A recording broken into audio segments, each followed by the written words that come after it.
Thank you all, and welcome to week 4 of 10 questions. And this evening's question is, what is truth?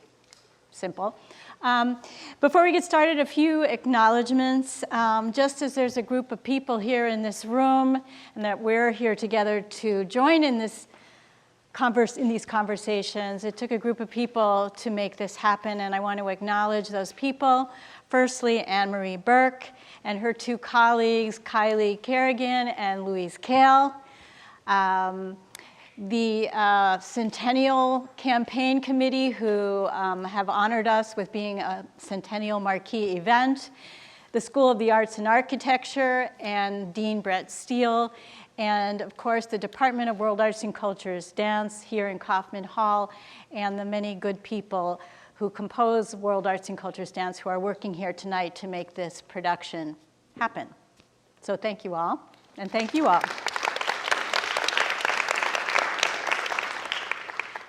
Most importantly, the biggest thanks, as it were, as a land-grant institution, we recognize the Gabrielino Tongva people who were the original caretakers of this land, and we are grateful to be visitors here.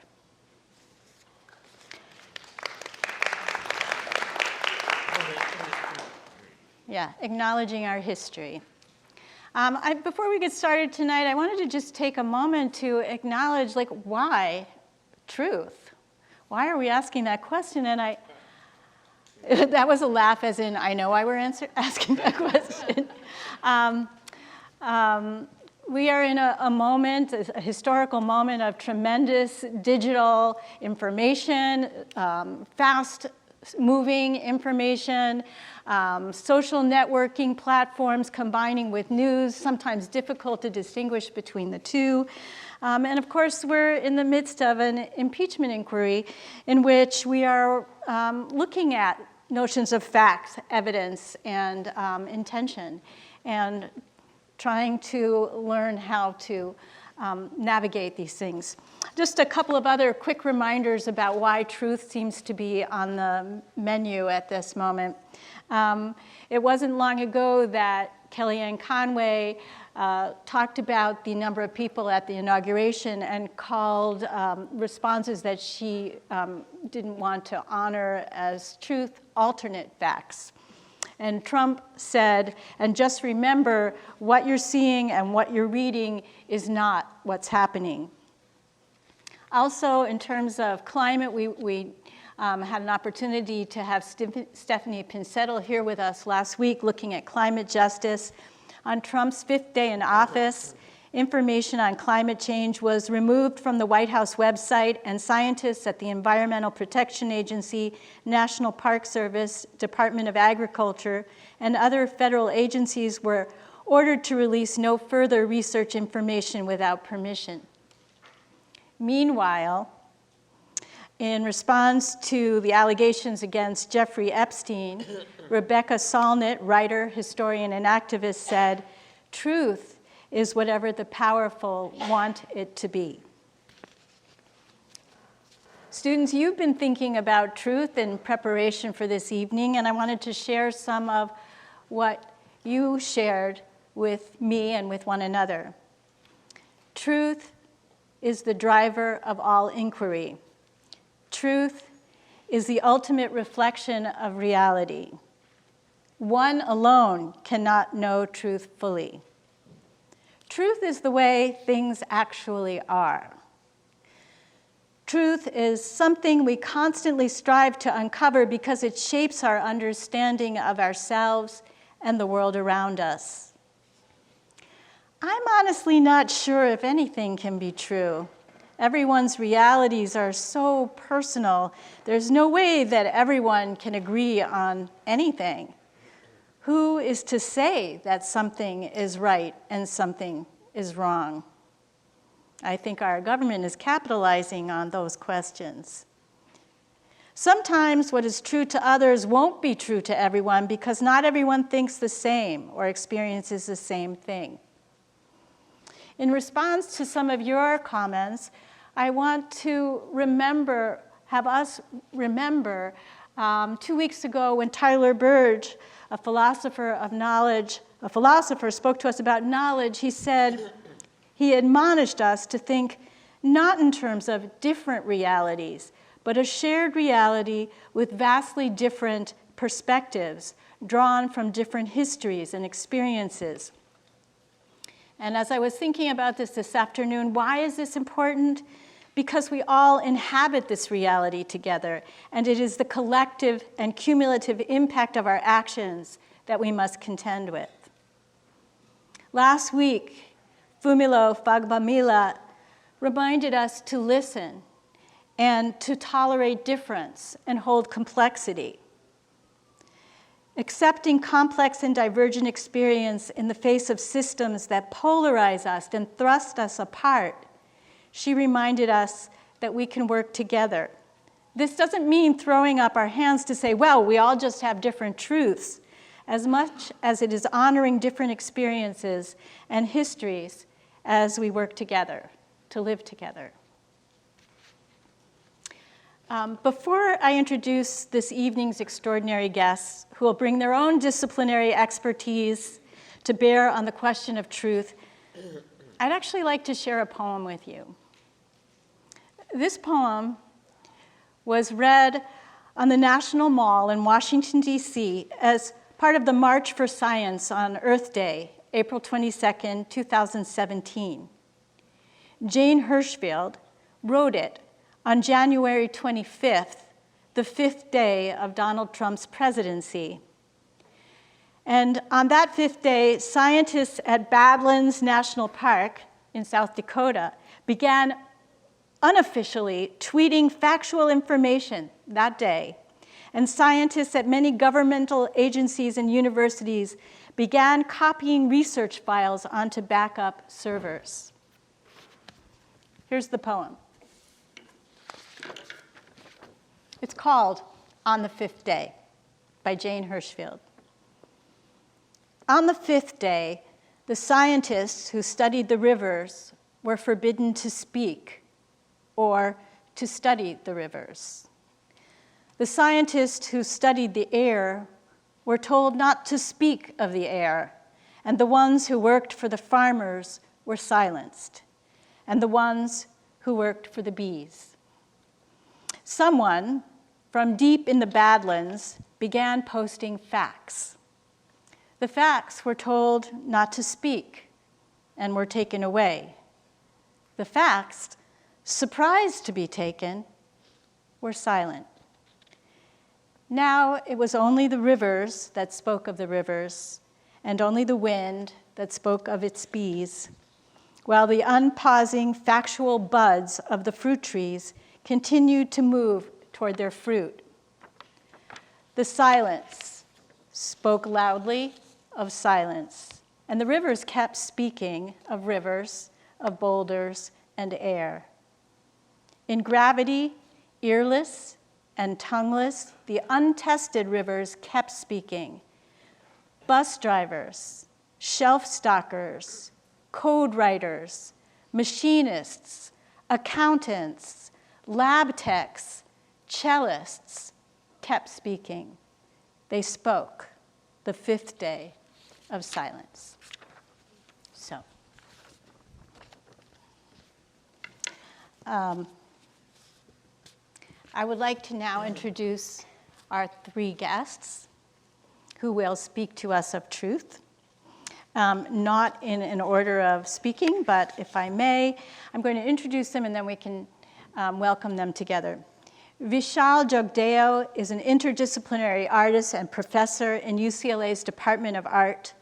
Jugdeo uses video installation, performance, and sculpture to construct experimental approaches to narrative. Weaving together strategies from television, documentary, narrative cinema, and theater, he emphasizes the physical and psychical space around moving images and reveals the mediated process through which we interpret and understand the present as it unfolds. Eugene Volokh is a First Amendment scholar and professor at UCLA's School of Law. Before coming to UCLA, He clerked for Justice Sandra Day O'Connor in the U.S. Supreme Court. He is the author of many textbooks and law review articles, co-founded the weblog The Volokh Conspiracy, and has filed numerous briefs and argued federal and state appellate cases across the country.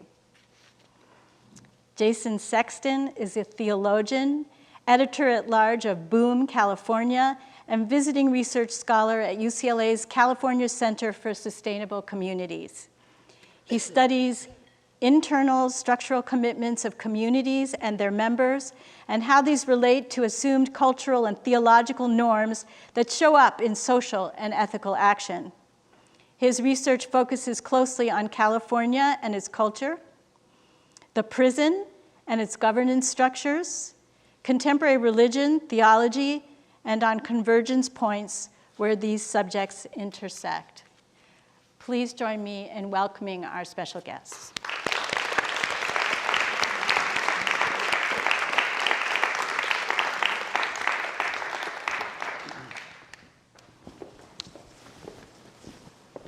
Do we have an order in which we You sit? can sit where... I'll sit right here. Yes, then. you sit there. Okay. Okay. Shall I? Yes. Please, thank you. I'm going to proceed with a bit of a traditional lecture this evening for my short period, but first of all, I'd like to thank Victoria Marks for setting this up, an august conversation I'm looking forward to having following our presentations.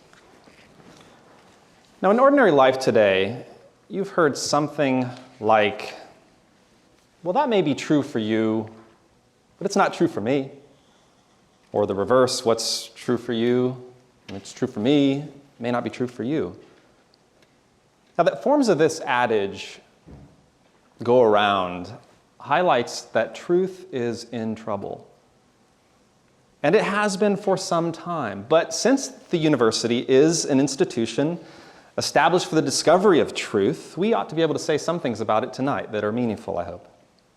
Most universities in the United States are accredited. You probably know this. It's what gives your degree, when you complete it at this institution, value. UCLA is accredited by the Western Association of Schools and Colleges, and WASC, they're actually doing a visit this fall. They set up the criteria that universities must follow in order to be accredited. And they say specifically that universities must publicly state their commitment to academic freedom for faculty, staff, and students, demonstrating that faculty and students are protected in their quest for truth. Any person then, be they scholars, students, members of the public, welcome, anyone can certainly have perspectives on the truth, just as we do from disciplines on this panel, from law, from the arts, and from the critical study of religion. But that doesn't change the fact of truth's prior reality.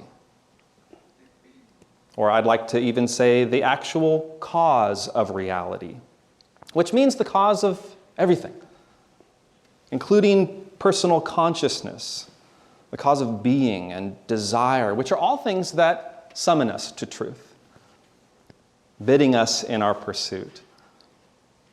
Now, I come at this question, what is truth, as someone trained in the academic discipline of theology, which is a branch of knowledge no longer explicitly represented in California's public university. So I had to go to an ancient university in Scotland to get it, University of St. Andrews. Now, a little trivia for you, if you'd like. The last theology course actually taught at the University of California it was a natural theology course taught in 1871. Berkeley, of course, was the only institution at the time, University of California. And in 1871, with theology being removed, I think that effectively was a part historically of this effort in Western intellectual thought to force a separation between faith and reason. That brings me to a question. Is truth universal? Now, many of you coming to this hall passed this evening Josiah Royce Hall. It's one of the first buildings established on this campus, the center of the university, along with the Powell Library. Josiah Royce was a figure who lived from 1855 to 1916, spent most of his professional life at Harvard, And he explored the problem of truth in significant ways, I think, noting the claim that to say that truth is not universal, by its very nature, is an affirmation of what's being denied. But you can't deny it and not be making a universal claim. But Royce, in the effort of his work, engaged several of his colleagues at the time. We've already heard in some of these lectures of John Dewey, but Royce engaged especially his Harvard colleague, William James, who's known for asking the question, what's the cash value of truth?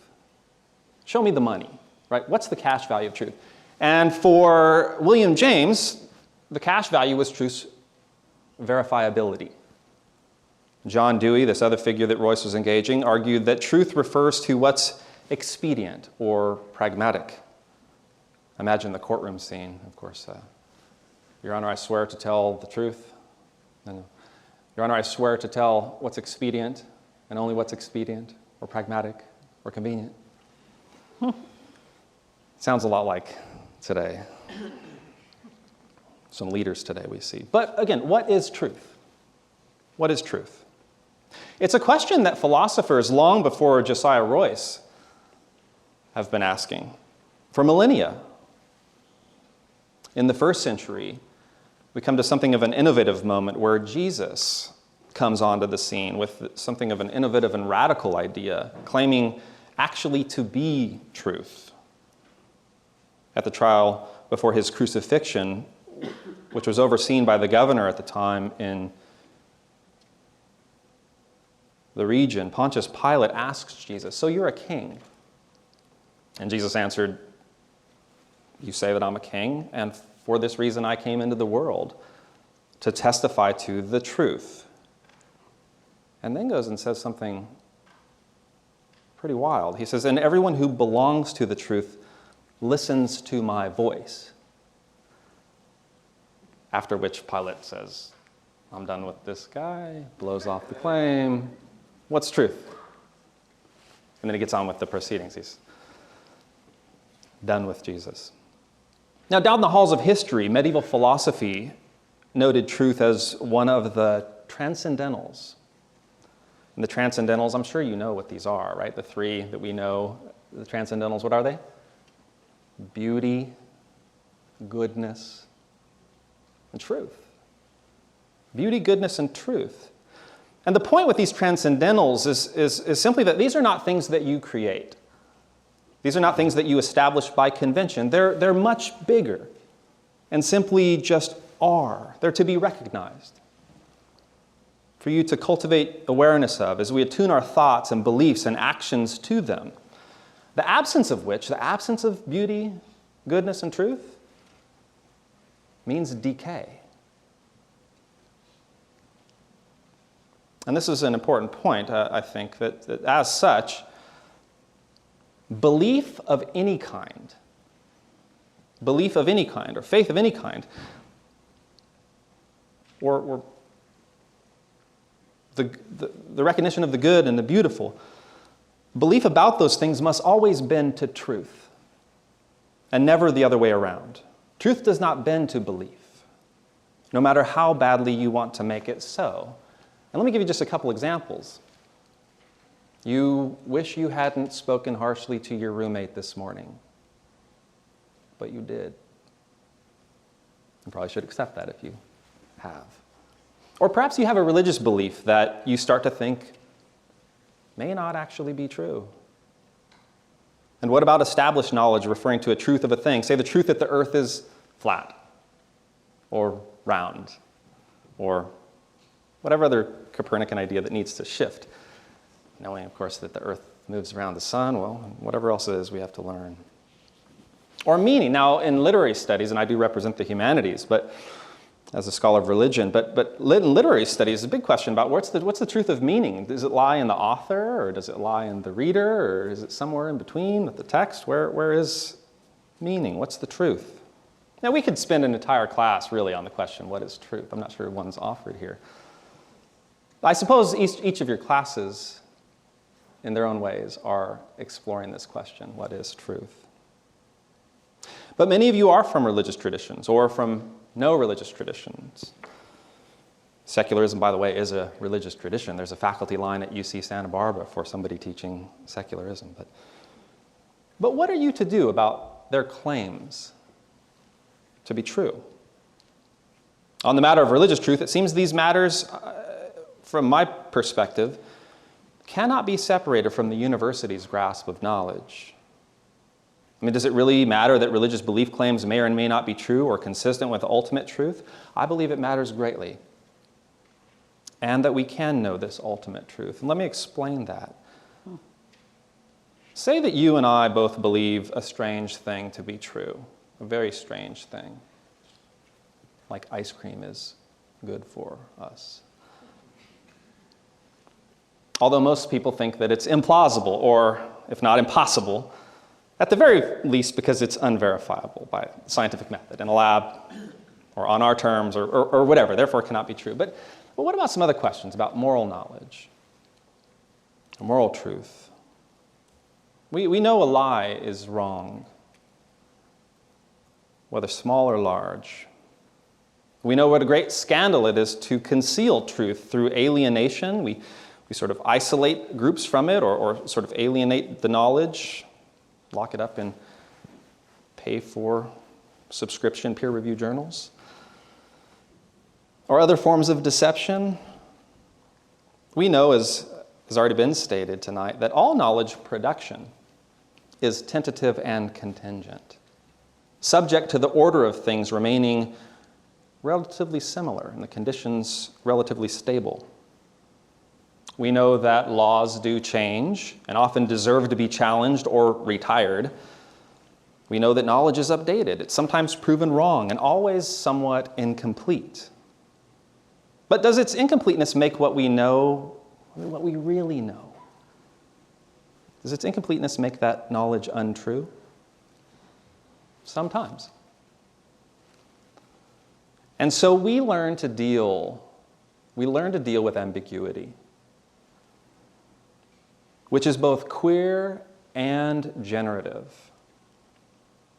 Yet it prompts us to further know the truth and to know others' perception of the truth. That others' perception of the truth, as Tyler Burge shared, may be better than our own. And we attune our intellects and our desire towards truth's transparency to our consciousness. Truth is meant to be discovered. And we proceed with great humility in the face of the ultimate truth for which we yearn. To reiterate a point that I had made earlier, I mean, both with the relationship to the natural world and to other concepts, however abstract, since there's no way truth can be reduced to the empirical, nor reduced to what we already know. To reiterate this point I've stated earlier, truth does not accommodate belief. Belief must accommodate truth. That is, truth is indifferent to our wills and to our desires, in spite of the fact that human will and desire is constantly set on reshaping reality and truth to suit human outcomes and desires. Again, looking for expedience and for convenience, or the pragmatic. Okay, so then, to choose the hard road, how do you get at truth? The answer is loyalty. Loyalty, and the relevance of this for democracy, for freedom, for open inquiry, it's loyalty. Loyalty to a higher ideal. This is why someone might force themselves to hear and accept a very hard truth, like, for example, I'm sorry to tell you, but your grandmother has just died. And we'll force ourselves to take those hard truths, not because it's pleasant or attractive, but because we're driven by a deeper commitment to truth in a higher sense. Truth is something, then, that both seizes you and frees you.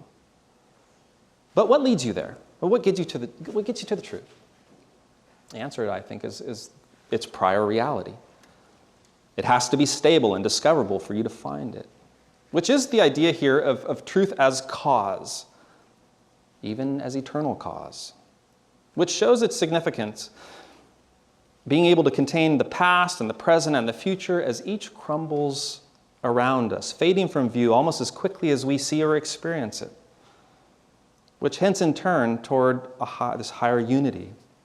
and one I think we want to live in light of, and to which we direct our loyalty and bend our desires and orient our rational wills and actions toward. It seems to me that we then not only want to talk about truth as cause, but truth as, not just cause, but truth also as transcendent ideal. I'm looking forward to sort of working some of this out with my colleagues in conversation. But when you consider consciousness and intentionality, the stuff of the will or desire, and our pursuit of truth, what we're longing for, it works out in many ways. Just as, for example, me being a religion scholar, coming from a particular perspective, and if indeed Christianity is true, say, for example, it's not expressed merely in one way, as we know.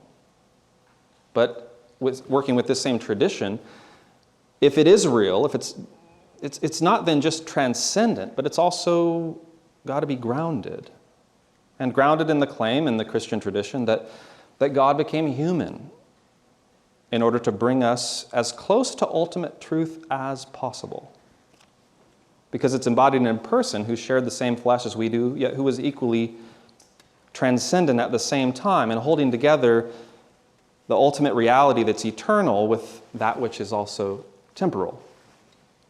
It takes us into the reflections of all religious traditions' descriptions of the absolute, and Josiah Royce reflects on some of this in his writing about the spiritual. But all religions have ways of accounting for and describing this ultimate reality and the truth of the unity or the bliss, the beauty, the goodness that we know is truth.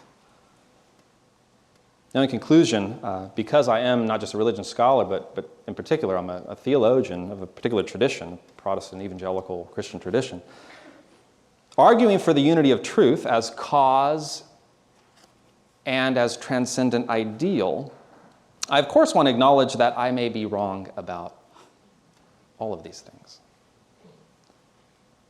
And I have a confident humility about the truth of my argument and what I believe to be true, but acknowledge that in light of this aspiration to know the truth, that it also may amount to a long line of repeated failures or of lost purpose in the midst of life's contingencies. And so I leave now to my colleagues the task to further help me better understand this matter of truth that we all seek. Thank you. Thank you, Jason. Eugene Pullup. Thanks. How's the PowerPoint doing?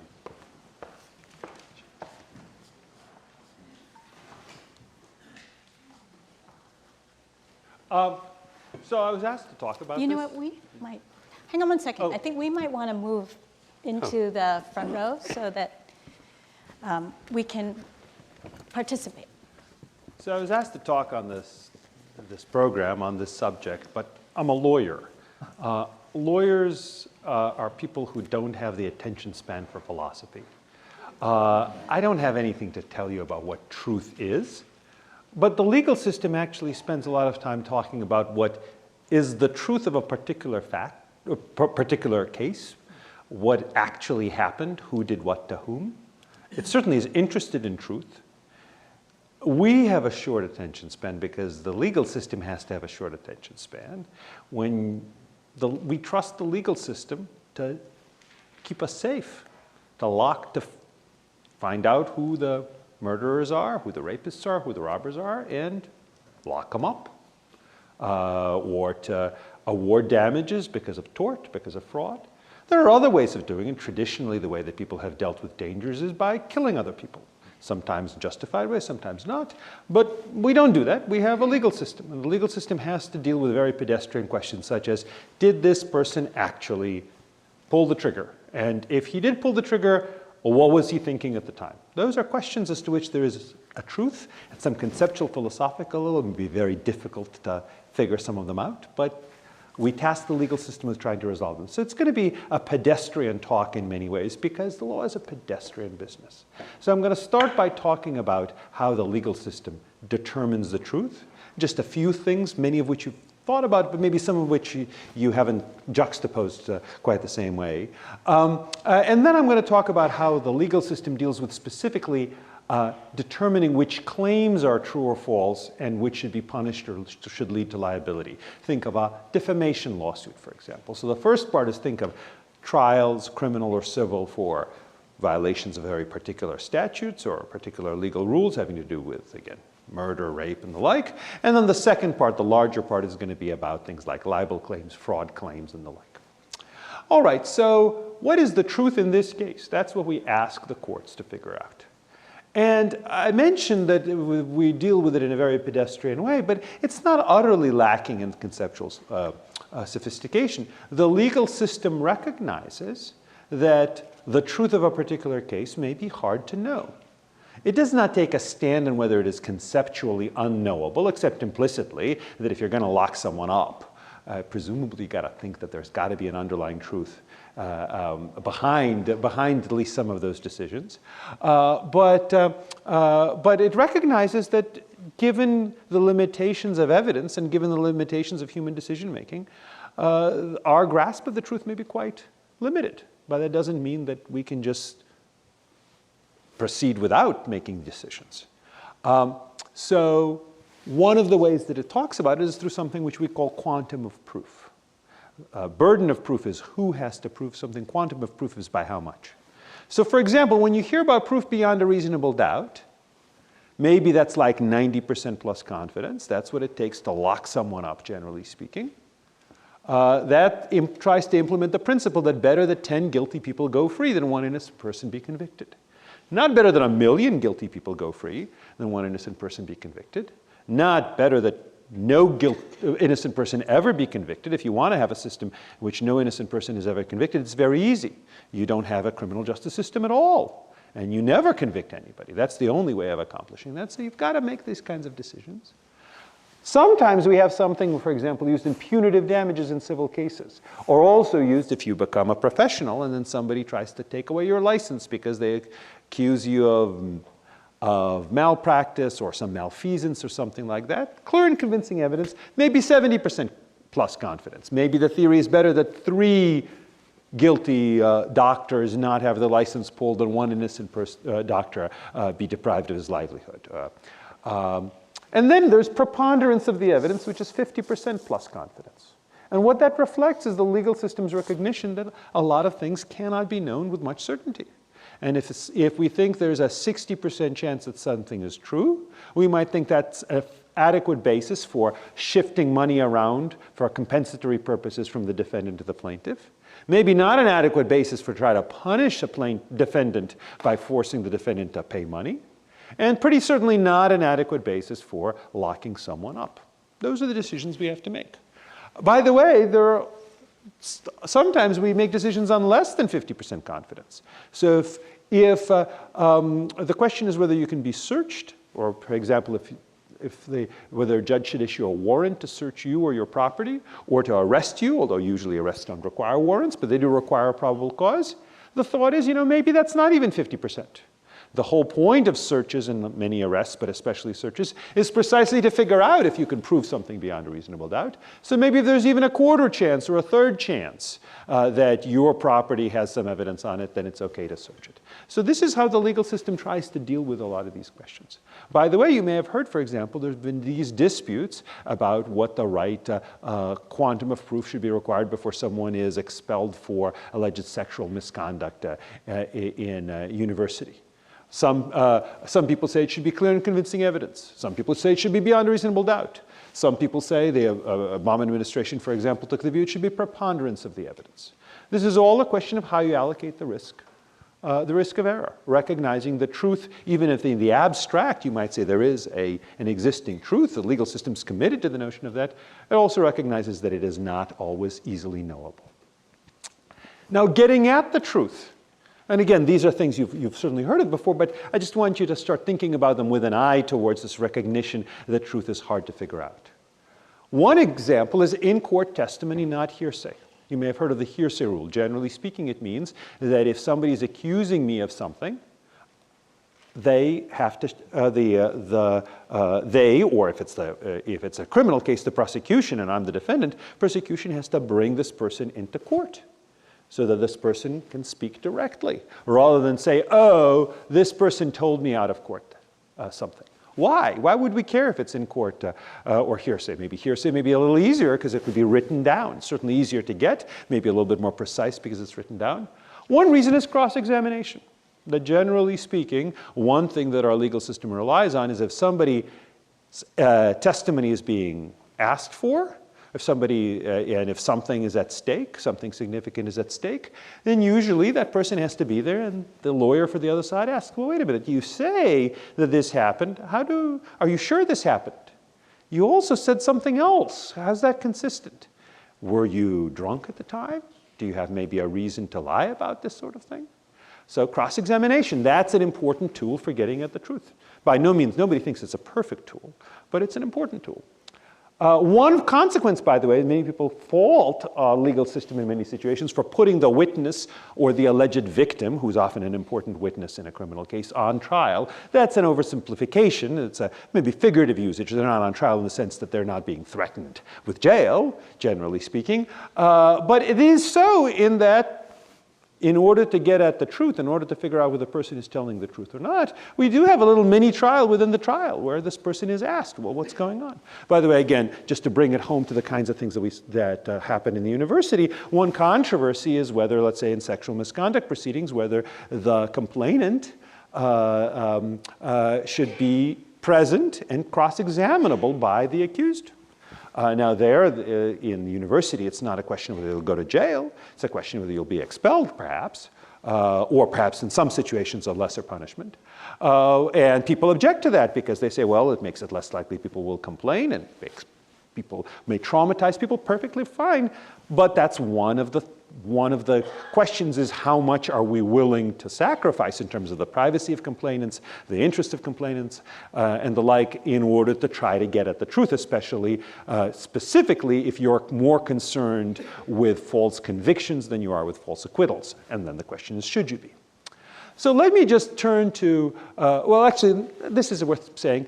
Our jury system is also a way of dealing with questions about the truth. It's not just dealing with questions about the truth, it's also dealing with questions about a normative judgment. So sometimes the question if somebody is negligent, or in a few states, how much of a sentence somebody should get. Most states, it's done by the judge, but in 6 states, it's done by juries. Those are normative questions. They're not about the truth except in a loose sense.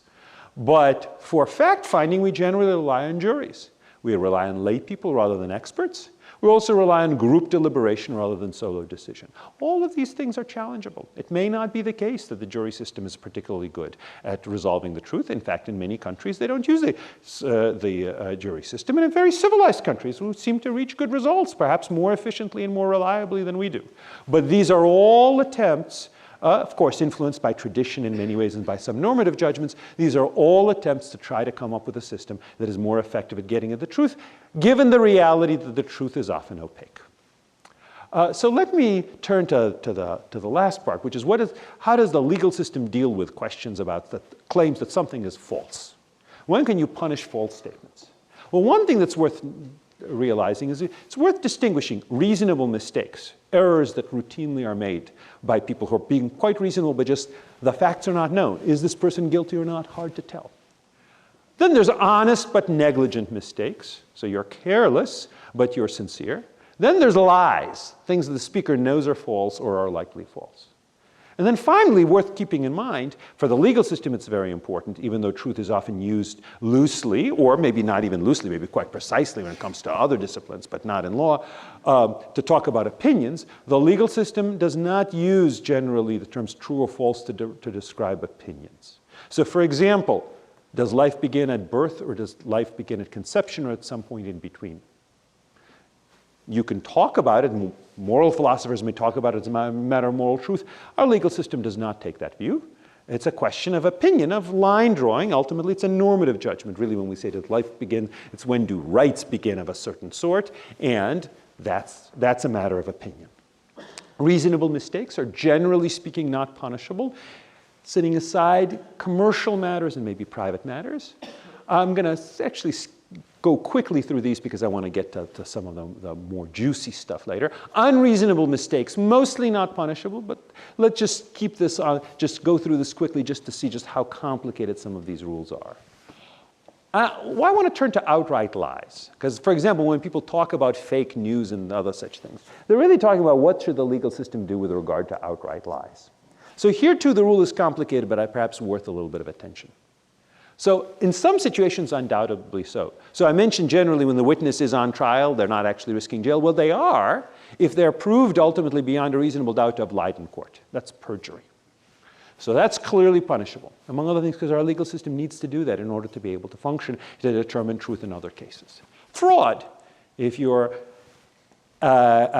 seeking money under false pretenses, that's punishable. False police reports, not sworn as in court, but you call the police and say, oh, this person did this bad thing. Sometimes you may have heard of swatting, calling a SWAT team to somebody's home, saying that there's a hostage situation, and actually hoping that maybe they'll get shot in the process. False police reports of various sorts, generally punishable. Defamation, libel of a particular person, company, or product, generally punishable.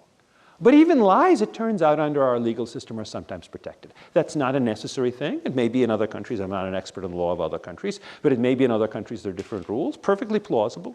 But let me just tell you briefly which ones are not and explain briefly why. Lies said about the government are categorically not punishable. There are some exceptions. I mean, if you're, for example, trying to collect money for your charity and you say the government is doing X, Y, and Z, and then you get money based on that, probably that's punishable. But if somebody says things even you think are deliberate lies about the government, that's not punishable. The government can't sue for libel, for example. Likewise, lies about philosophy, religion, history, social scientists, the arts, and other matters of public concern. I'm quoting a couple of Supreme Court opinions. Also not punishable. And one interesting question I want to close the discussion, we have about a minute and a half left, and that is why. Why are they sometimes protected? Well, that opinion actually explains things. This is from a case called U.S. v. Alvarez. Not because there is no such thing as truth or falsity in these areas. Not because the truth is always impossible to ascertain, but because it is perilous to permit the state to be the arbiter of truth. So the theory is, look, if scholars want to decide what's true and what's false under very particular definitions of the discipline, and all scholars, honest scholars, realizing that it's always subject to revision, that's fine. That's fine. Certainly lots of institutions have to decide what's true or false. Churches have to decide what's true or false within their understanding of the faith. But it's perilous to allow the state to make such decisions.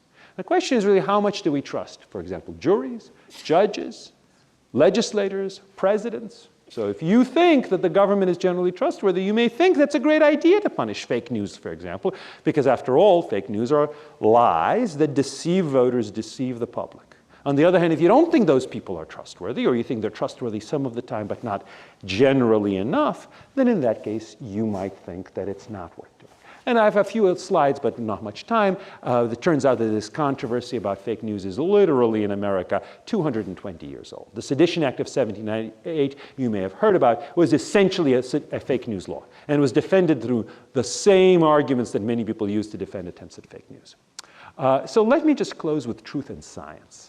And here's something I'm shifting a bit away from law, although I think this helps explain why you're not going to get American courts to make decisions about the Holocaust denial or something like that. So one way of thinking about it is, how do scientists decide whether to call a theory true? Well, one thing is it best explains the evidence.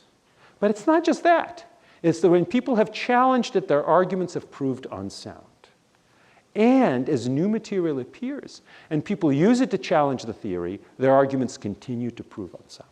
That's probably the best way, I think, in which we can figure out, or which scientists or the rest of us as consumers of science can figure out whether something is true or not. And if people are forbidden from challenging the theory, this means we should have less confidence in the theory rather than more, precisely because it is no longer subject to this testing.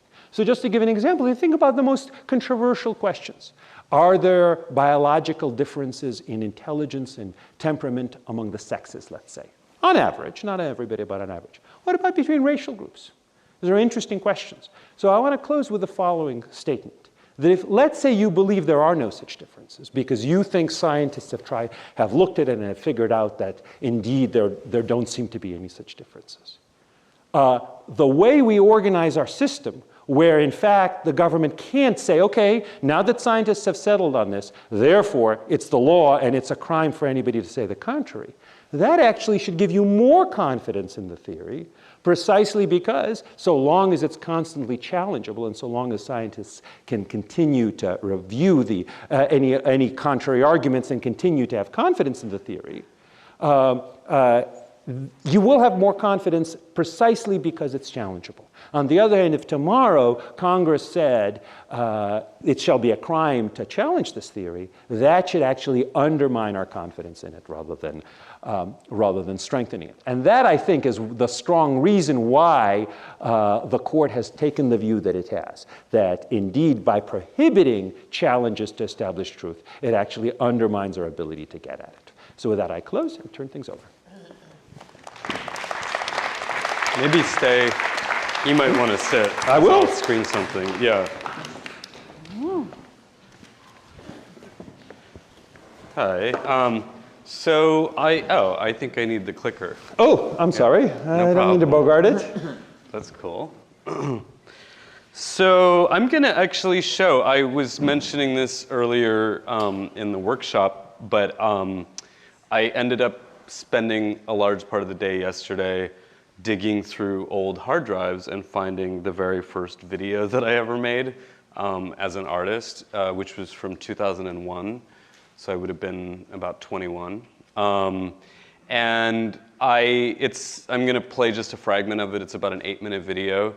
And it's funny because after the workshop, so for those of you that are visiting and not students in the class, we did a little workshop beforehand, and there was a kind of an investigation of what does it mean to live in a culture where we record everything on our phones and where we have this kind of constant sort of images of the present while the present is happening. And so we did this exercise, actually, it's probably interesting to those of you that weren't here, where I had the students pair off, and one of the students would tell a story of the most recent personal conflict that they'd engaged in. And then the other student would perform that as though it was their story. And then it was recorded on an iPhone, and then we watched the iPhone videos, and it was actually kind of really fun. So it's going to be kind of weird to now go back to see this video that I made in 2001, because it's very much in line with some of those investigations. And I think it's important to kind of remember that we were in a completely different image regime in 2001. There wasn't this constant sort of ability to just film things readily all the time. And so contextualized within this timing, I think it might be interesting or not. We'll see. And it was totally sad seeing her at the airport today. Like, entertaining, definitely, yes, but also really sad because obviously she's totally heading off into the unknown with Jamie, and she's not really sure what's gonna happen. And I mean, like, nobody is. But just like watching her at the airport with all her worldly possessions in 2 bags, one weighing 42 kilograms, 10 over the limit, and the other one just under. And then watching her, like, being so frazzled 40 minutes before her plane leaves, trying to repack her whole life from one suitcase into another one. It was very, I don't know. I wouldn't say heartbreaking, but because I don't think it was necessarily that sad, but just very touching in, I don't know, a way that was just like weird. When you realize that at the age that we are all going to have to making these decisions too, and maybe leaving the people that we love to go find other people that we love, or leaving people that we love to go do things that we have to do. I always thought that we were so close, and maybe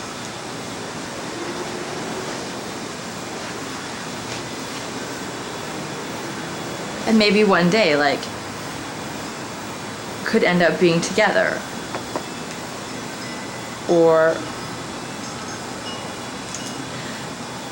or something like that, you know, like down the road. So I did have a really good weekend this weekend, And which was kind of I wouldn't say that surprising, 'cause I thought that the movie overshadows my feelings finalized or happiness something, or for at him. least, you know, But have one big confrontation.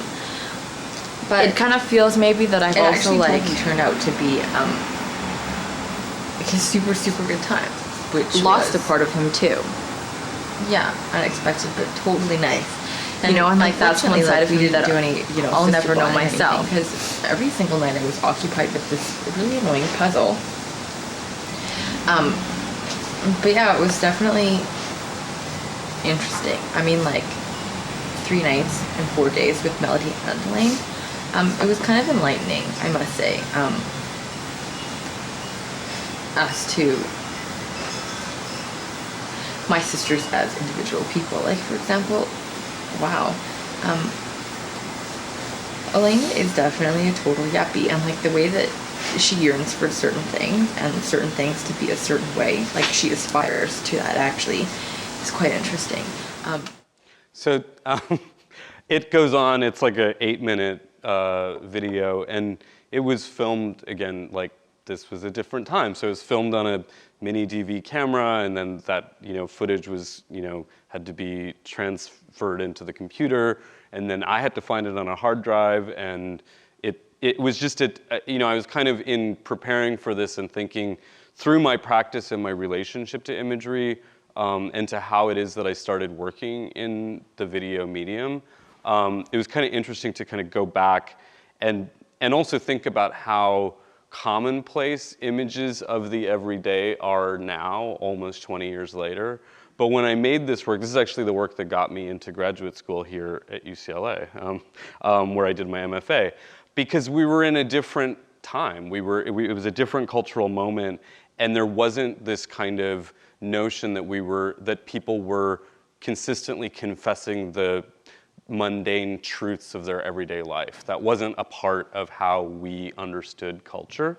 So I'm gonna show another work, fast forwarding like almost 20 years, or about 15 years, to a project that I started working on in 2016.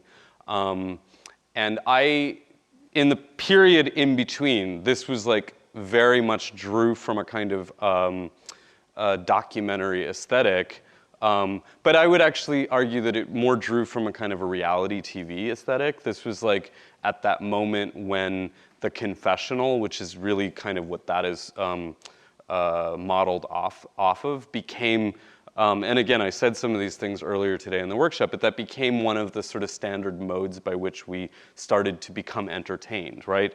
Was in reality TV, where there would be these moments where the character or whoever on the television show kind of goes off separately and then confesses to the camera. And so there was this kind of one-to-one relationship with the camera.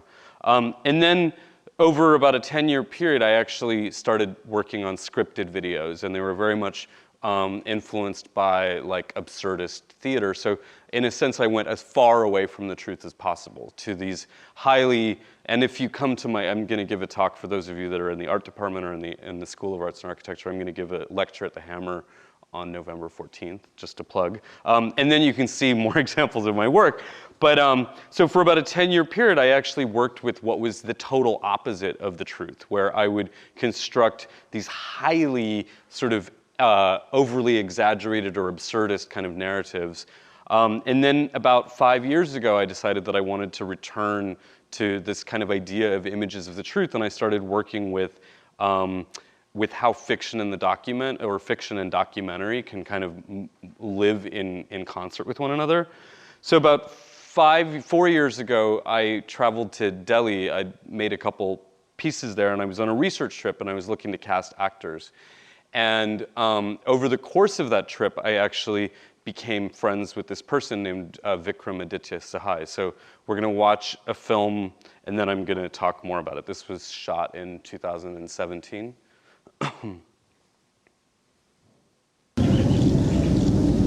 I ran from my body into my mind.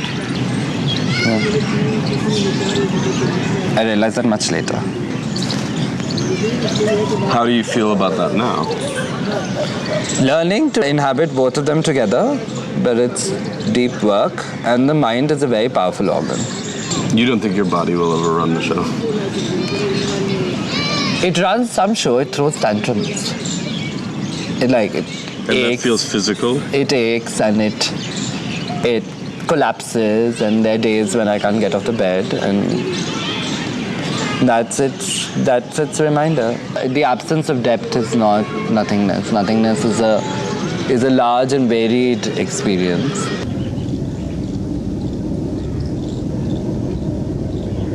Like, for example, if you were to think about depression, so the idea that you should move on would be your liberal self-help kind of book, and your psychoanalyst would be like, let's go back.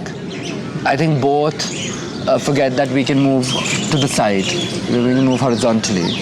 It doesn't make the depression go away, but it lets you inhabit it in different kinds of ways, and sometimes that's all there might be to living and to surviving a day.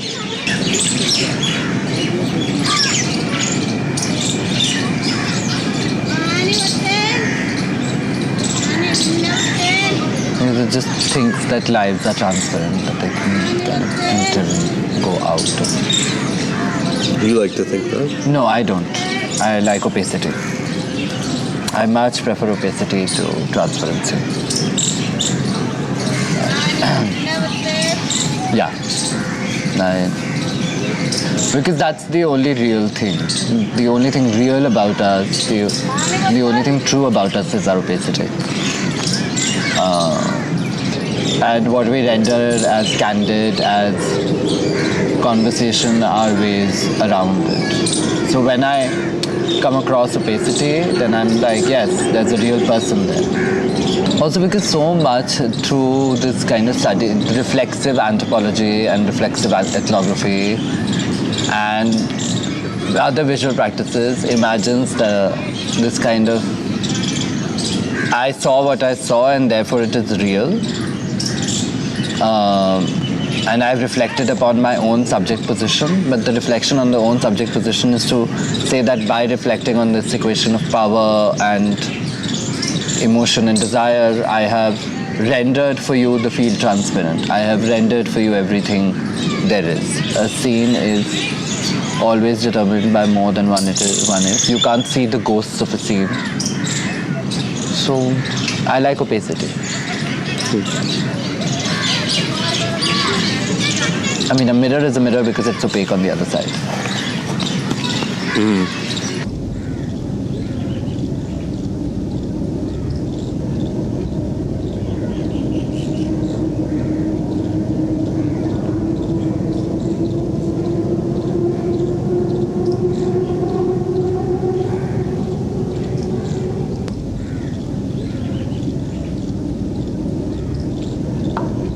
So that project, it's actually unfolded over 4 years, and it's a collaboration between myself and the person that you see there, who goes by the name Vikram. Vikram is their name, or birth name, and then Vikram is their kind of moniker that they go by. And they're a poet and an activist, and make a lot of work having to do with trans identity, having to do with caste politics, having to do with feminism, in India. And so we've worked together for several years as collaborators, but part of the reason that I showed this work here is that one of the challenges for me in filming with Vikram is this idea that ultimately what I'm producing could be thought of as a kind of ethnography. It could be a kind of anthropology. And so when we initially sort of started working together in collaboration, the statement that I made was that your performance of your identity on screen is you are in complete control of that. So to what extent it needs to be a performance, to what extent you want to allow me into the personal details of your life, that's kind of up to you. And so over the course of the last 4 years of filming together, what we've produced is a range of imagery, some which are completely fictional, some which are more documentary, and they kind of slide back and forth. And for me, it was a more ethical way to work with a person that ultimately gives them a kind of an agency within the work. And so, I don't know, this is sort of like a around the way to talk about the truth, but for me, a big question like the question of the truth is not something that I think about as an artist. Like, I think I'm far more interested in the subtle kind of nuances in sort of everyday lived experience and how it is that we relate to one another. And so for me, some of these kind of larger questions, they're interesting, and of course I'm talking about ideas related to the truth perhaps, but I'm far more interested, for Vikram's life, the truth of their passport says that they're male, but that's not how they move through the world. So when they go to the airport, they have to come to terms and come up against this kind of reality. As Vikram lives in the world, Vikram's unable to kind of travel to the United States. So Vikram sort of lives the world according to a different set of logic. So in a way, and that doesn't really have much to do with anything, except that I think that these bigger questions about like ideas like truth or knowledge or other themes that come up in this series, they're very specific questions that need to be thought with nuance, and I do think that what is true for one person is not true for someone else, and that's actually a thing. So let's stop there and have a discussion. Yeah. I want to invite Eugene Volokh and Jason Sexton back up onto the stage. Here comes the opportunity for us to move between these spaces and to talk about what interests us, what challenges us about what one another is presenting in terms of relationship to this question. I'm happy to start unless you all would like to jump in. But the work ahead of us right now is to move in the space between, to figure out why we're curious, what we're curious about, what we'd like to know more about, and bring our own knowledge and disciplinary perspective to that. So let's see. I feel like I'm struggling a great deal with thinking about what's real. And authenticity on the one hand, the sense that we're all trying so hard to be ourselves. And the ways in which ourselves are far too complex to speak of it. Maybe this is the idea of opacity in your work. Like, it's better to stop trying to say this is true and to actually undo these ideas about authenticity. And we're living in a world where we have reality TV, but we know that it's fiction. So I'm wondering if you, What's Vishal, fiction-ish? Fiction-ish. Yeah. Well, it seems like, Vic, that juxtaposition between transparency and opacity was, I think, really interesting. And I am interested to see sort of how opacity works in the courtroom, if it does. But that seems to be a response from the quorum to reducing identity to one particular thing. But of course, in the courtroom, decisions have to be made. So opacity has no place. Well, What place does it have? so I think, again, it's just important to realize we're going to go back home and we're going to expect that nobody's going to rob us. We're going to expect that nobody's going to rob us. We're going to expect that there's not going to be some warlord on the street corner who demands stuff from us. We're going to expect that there's at least a slightly reduced chance we're going to hit by a drunk driver. We ask the legal system to protect us in various ways. To do that, it has to make decisions. And it has to make decisions that are about kind of very low-level truth. They're not the truth about the meaning of life. The legal system thankfully manages to avoid that. But as to those things that are within its domain, unless we have some very radical, and I don't mean radical in a pejorative sense, but radical notions, And there could be radical left notions that we can all just maybe live together, find some way in which bring out our better selves. A radical, maybe thought of the right notions, which is forget this legal system protecting us. The only thing that's going to protect me is if I'm really well armed and my friends are really well armed and I can trust them. By the way, historically, that has been often a left notion as well as a right. Or today, it's just generally in America associated with the right. But unless you take one or another of those views, you really have to deal with very pedestrian but important questions of how do we determine whether this person is the one who actually committed this crime. And those are, I think, very different kinds of questions than the ones you're dealing with. Those are tremendously important questions, but within the legal system, we deal with other sets of important questions that have much more kind of, speaking of cash value, much more kind of practical relevance to the project of implementing justice, which in most respects means keeping us safe from criminals. Well, you did, though, mention one time, to follow up on that, and I suppose it relates to the query about, you mentioned the court being able to say, or ask the question, what was she or he thinking at the time, right? Which also does take in other considerations of, and we had a previous conversation about religious courts and sort of other normative ways of living that maybe federal law doesn't deal with. So there's a famous line, which is the contents of or the state of a man's mind is as much a question of fact as the state of his digestion. Can you say that again? The state of a man's mind is as much a question of fact as is the state of his digestion. And the theory that this was an attempt by this judge sometime in the 1800s to respond to the question like, how could you possibly figure out whether some act was intentional or not? And the answer is that's a question of fact. It may be harder to get at in some respects, but it's tremendously important. Of course we need to know what people are thinking, so long as we're committed to treating accidents differently from deliberate actions. So long as we're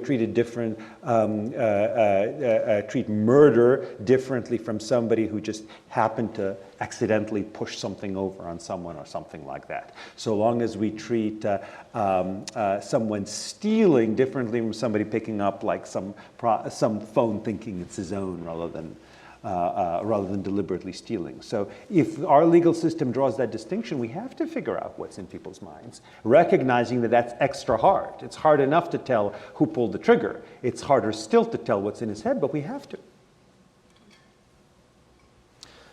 So on the issue of law, I mean, I have several questions for both, but I mean, California's got some pretty radical laws about, I suppose if Vikram lived in California and sort of dealing with gender and identity issues would be a little bit less of an issue.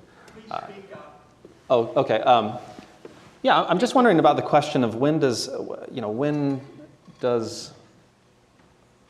law in this country, I remember Jerry Brown saying one time that, we've had for so long just the 10 Commandments, and it'd be nice if with all of California's laws that even those would sort of be reduced to something perhaps more radical or better. How do you deal with bloat in law, especially when law becomes oppressive? I mean, we heard some of that. How do we deal with? Bloat in law, right? In law that's redundant or should be perhaps is archaic and. Well, those it seems are very different questions, right? And they're turn different from truth. One is bloat in law simply, there are a lot of laws out there. And as a consequence, it becomes very difficult for people to navigate them all. It's hard to even know what all of them are. Right.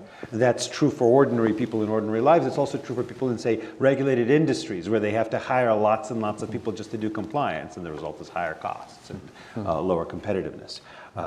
Ultimately, lost jobs, for example. A second question has to do with injustice. And injustice is often not a matter of bloat with the law.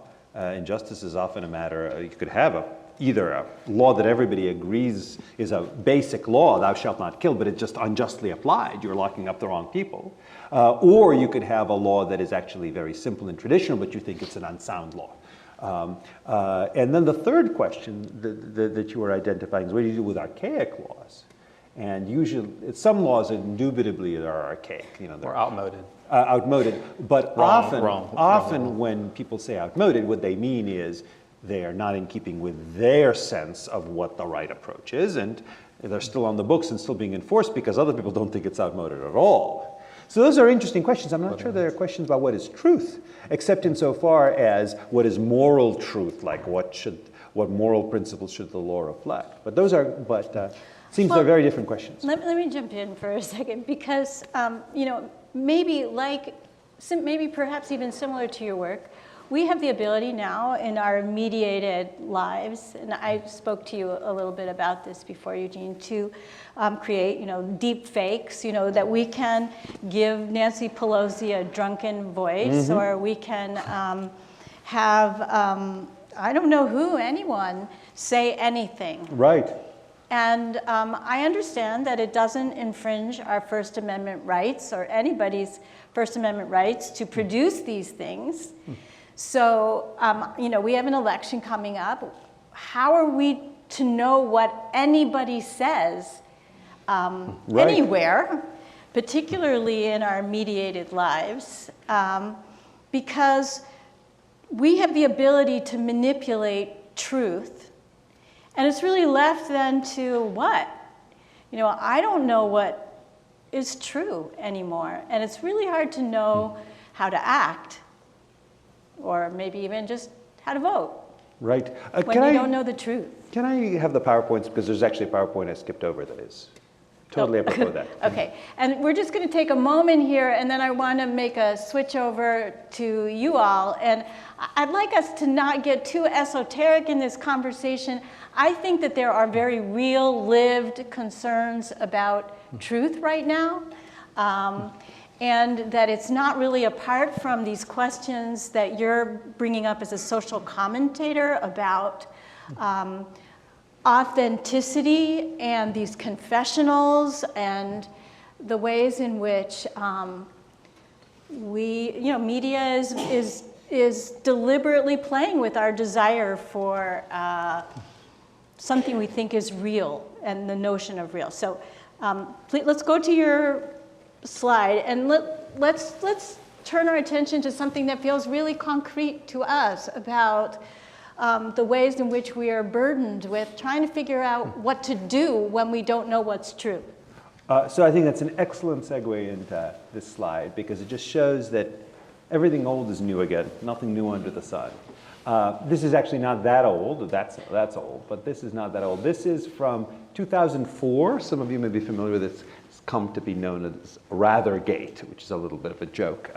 So this was supposedly a memo put out that was from the 1970s during the Vietnam War, when George W. Bush, who was president in 2004, but when he had been young officer in the National Guard. And the question was, to what extent was he shirking his duties and just being in the National Guard in order to avoid being deployed to Vietnam, which was something that he could do in part because he had powerful connections. His father, who later became president, was involved in government. I think this was before his stint in the CIA, but in any event, he was pretty prominent. His grandfather was a senator, so this is a big part of kind of the knock on George W. Bush, is that he's somebody who dodged the draft through getting into the National Guard and getting favored treatment. So there was this memo that supposedly is all about that, and it was released to Dan Rather. Now, today, maybe Dan Rather may be something of a joke, and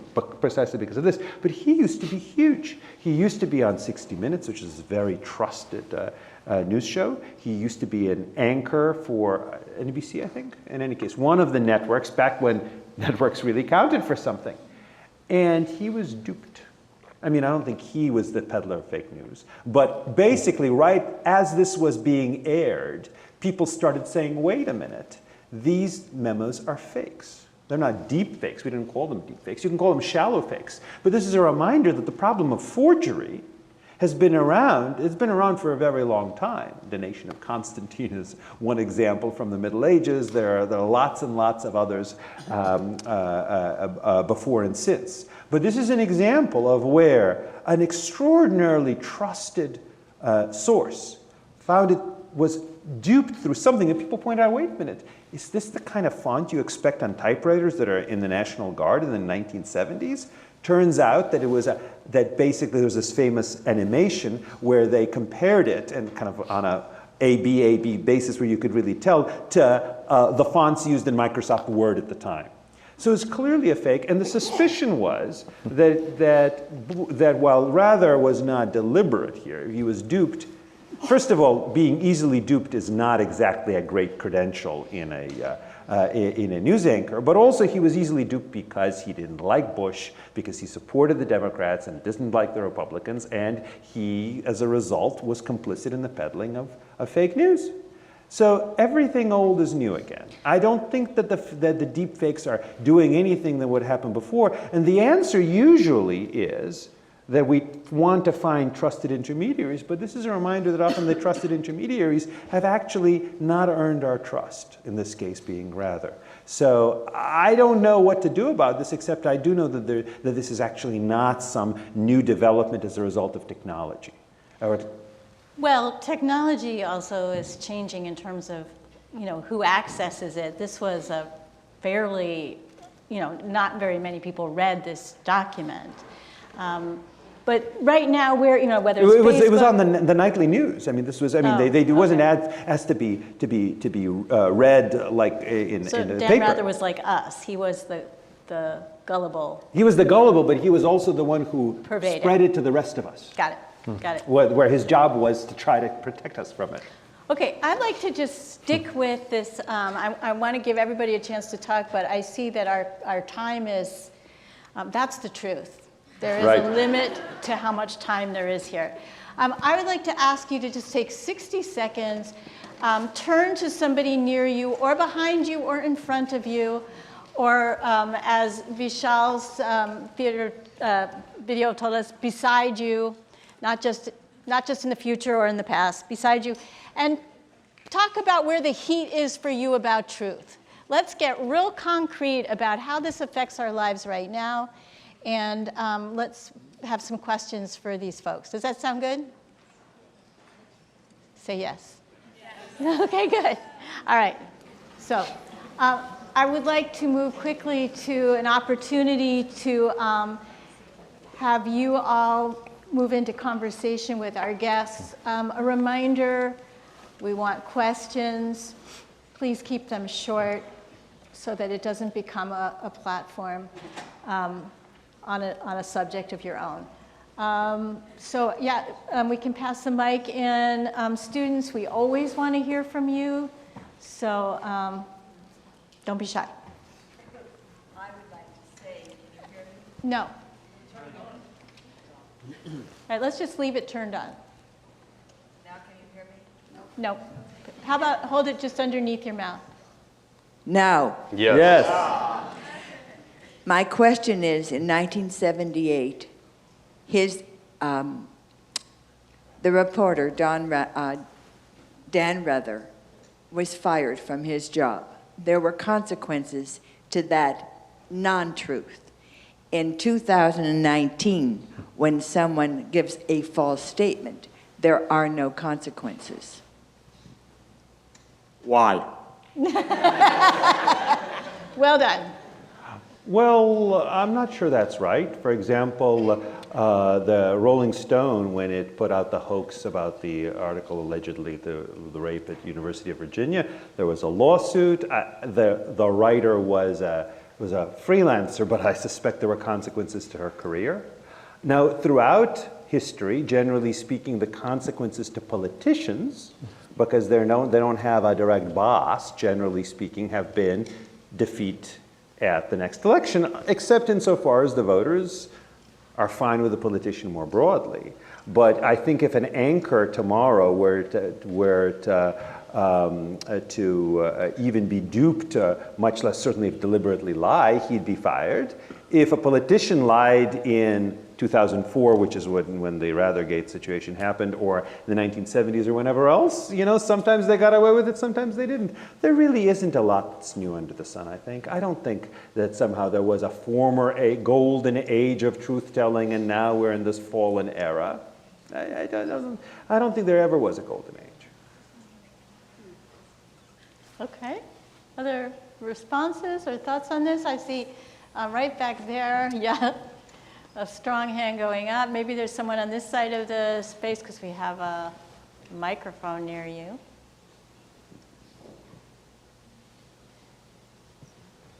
Hi. So my question is, what are tech companies' roles in providing us with true information, since not all writers on their platform are under our First Amendment? What are tech companies' responsibilities? Yeah, what is their role in providing us with true information? I have no idea. The people who are providing these platforms, so like Facebook, bloggers, those types of companies that are providing a platform for these spaces, what are their responsibilities to make sure information is accurate? I mean, wouldn't it come back to the same question we talked about earlier, which is how much do you trust them, right? If you trust Facebook, let's say, to be a good judge of what's true and what's false, then you might say, oh, it would be wonderful. And of course, Facebook has every right to decide what to allow on its platform and whatnot. And then say it's wonderful because Mark Zuckerberg is a great guy and he's got great people working for him and they're going to screen out the false and we trust them to do that. On the other hand, if you don't really trust Mark Zuckerberg and his company, then you might say we'd like to set a norm where Facebook really shouldn't be blocking supposedly false information because we're afraid that their judgment about what's false is going to be influenced by their prejudices that we just don't think are quite reliable. Or maybe you could sort of think of a mix, like let's say you expect CNN to select what's allowed on its platform, but you don't expect Facebook to. Or you could. I mean, you could imagine all sorts of possible answers. But I think that's what ultimately it comes to, right? They're all people. They're all human beings.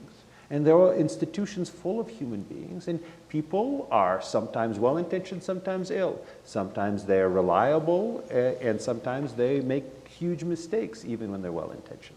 So I take it that that answer to the question of how much you trust people should help influence your judgment about what you think their role ought to be. I think that's a good point. And just chiming in on this, I think, I mean, it relates to democracy, very much so. It relates to Royce's notion of loyalty. But I think behind that, you've still got to have something of a confidence. And I heard this before in one of these lectures, I think from Stephanie Pincel, the sort of remaining with it, where you have, I mean, if you have truth somewhere as a cause, you have, as things are becoming complex, as media sources are becoming complex, you still have truth somewhere. And it's to be discovered, right? It's to be found out collectively in the pursuit. Individually, you have all sorts of actors working there, but it's that pursuit for understanding what's real. And I don't think that's easy. And I think perhaps in this country we've wanted it to become easy. Maybe in some ways, Vishal, do you feel like your work sort of moves in and between these questions of, I don't know, what we can say or what is allowable? How does that work for you as an art maker? I mean, I think for a lot of marginalized people, like we've never really stood on the ground like it was solid. Like I think everything's been, I mean, we can't clearly trust the law. We can't trust, any structures of power or religion or some, I mean, and so I think for those people that walk through the world in kind of marginality, like it's sort of like I don't know. I think we've sort of had to construct our realities ourselves, and we haven't really been able to necessarily rely on these larger frameworks, and so it's not as much of a shock, like it's not, I don't think it's a grand reveal to any of us that say like the criminal justice system is broken or doesn't really work, or that, it's like some of these things, they're not actually a surprise. They're just kind of like, it's just that I think that the larger culture is starting to recognize that, or like, I mean, this question of like trusting a corporation, it's like, well, we don't have any evidence that trusting in free market capitalism is a good thing. Like, so it's like we have all the evidence that. Well, you do have evidence that people in free market capitalism tend to die of starvation less often than people in other fields. There's a response from the audience. I said that we do have evidence that people in free market capitalism are less likely to die of starvation than people in socialist regimes, let's say, or communist regimes, or other kinds of dictatorships. We have evidence that people in free market capitalism tend to have somewhat more rights, including minorities and marginalized groups tend to have somewhat more rights than in other regimes. I was born in the Soviet Union, not free market capitalism, not a great place to be gay, not a great place to be a minority of various sorts. So my view is free market capitalism, I don't think it's necessarily a great way of figuring out the truth, in the sense that just because it's a corporation, Facebook is a corporation, doesn't mean I wanted to make decisions about that, about what is covered and what is not. But I like to speak up for free market capitalism. It's lifted more people out of bitter, grinding poverty over the last several decades, for example, than any other system, including many that are much more high-minded and much more public-spirited. So I sense that there's some dissent in the audience, but we're not here to dispute Eugene Volokh's observation or the evidence that you have to talk about that. We do have maybe time for one more question, and actually I'm going to move it right down here to Micah. Sorry about that, but this is a class, and so I hope you'll save your question for as we finish it more informally. Here we go, Micah. My question's, it's a question, but yeah, so like we had like a discussion about knowledge, and we talked about like how we can know things, and this discussion is kind of close to it because we're talking about truth. But I think we like to like talk about truth, and then we like to say like, oh, it's hard to know if things are true or if they're not true, and it's like hard to get at things. But like, how important is it really to have like factual like evidence of truth, or can we just kind of like go by basic common sense and say, hey, I know it rains sometimes, so it's true that it rains, or it'd be like, oh, I know brain cells are made out, or like brains are made out of cells, and like, I feel like there's certain truths that are just like way too obvious to ignore, and we can't like sit back and ponder and go, oh, I wonder if this is actually true. Like the justice system is like that.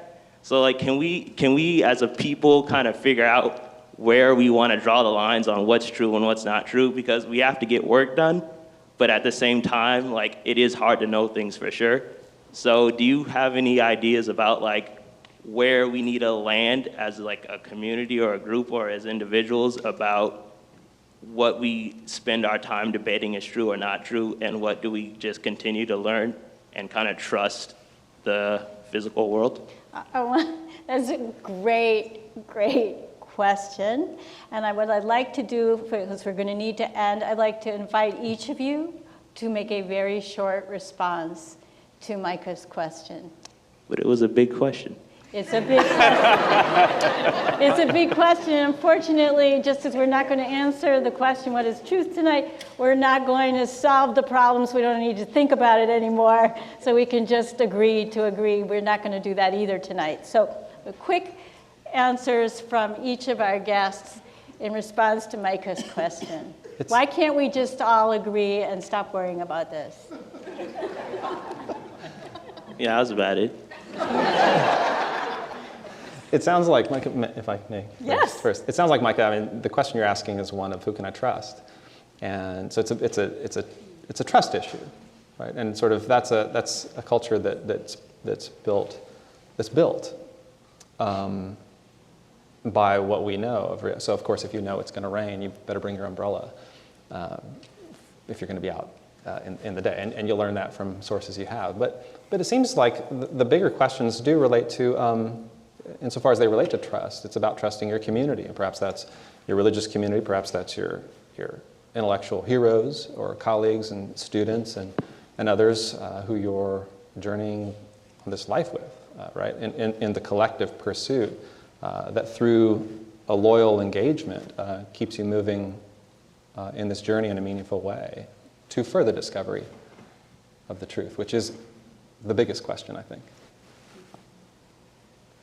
I would say get comfortable in the chaos, and don't stop the inquiry. Like, I actually think that it like continuing to search for complexity in things is probably a good idea, and that actually keeps you engaged with the world and keeps this sort of like, you know, questioning alive. Like, to me, it's kind of like I do believe in just kind of like acclimatizing oneself to just the chaos of what it means to live in the world, and that's not necessarily a bad thing or something. It's more true to life to me.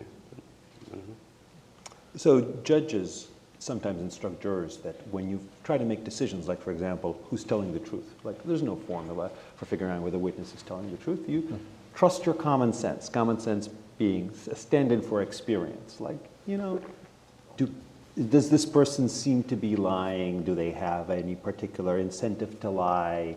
Was what they're describing highly improbable or not? Judges say that all the time because that's really all you can do in many situations as a juror. A lot of these questions, you can't have some sort of scientific analysis. This having been said, we know that our common sense is constantly misleading us. Common sense tells us that heavy objects fall faster than light objects. And actually, technically, they might, depending on air resistance. But you don't want to trust common sense too much on that, right? The common sense may tell us the Earth is flat.